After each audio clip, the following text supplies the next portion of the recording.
Thomas, and today I'm going to be teaching you the process of cellular respiration. So right now we are in the cytoplasm. We are not inside the mitochondria yet, but we are inside the cell. So step one is we have glycolysis. And glycolysis is the process of breaking down sugar. So we have glucose, and glucose, as we know, is sugar. So it takes one glucose molecule to create two pyruvates. So we have pyruvate right here. And then after that we have NAD+. And NAD+ combines with pyruvate and takes the electrons, becoming NADH.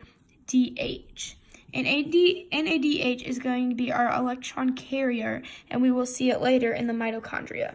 So once the pyruvate is all by itself, it is too large to enter the mitochondria.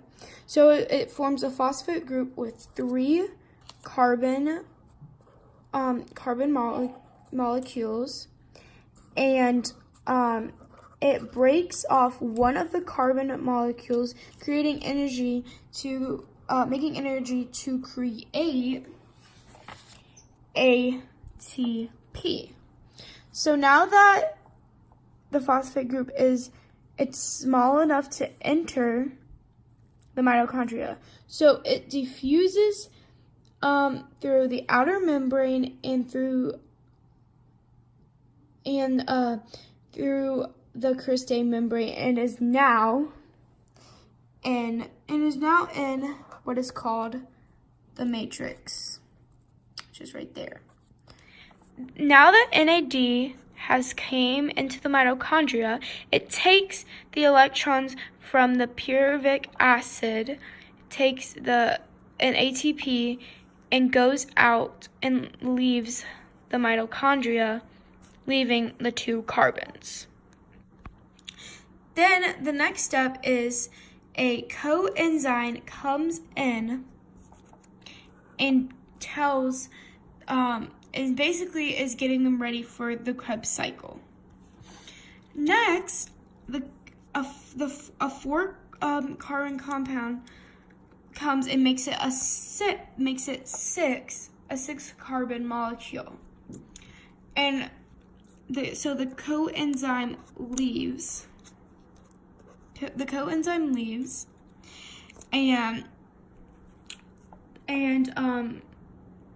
the carbon molecules release 1 carbon to NAD, which comes back again and gives it and releases it to the NAD and comes to harvest the high energy electrons. Then this process is repeated so that the molecule now has,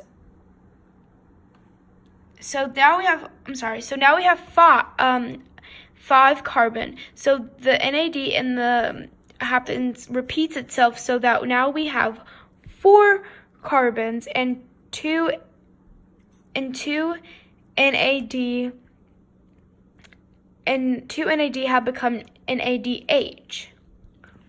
So then FAD does the same thing, making it have 2. And once all electrons are gone, and then all the electrons are gone out of the Krebs cycle, and the Krebs cycle is over.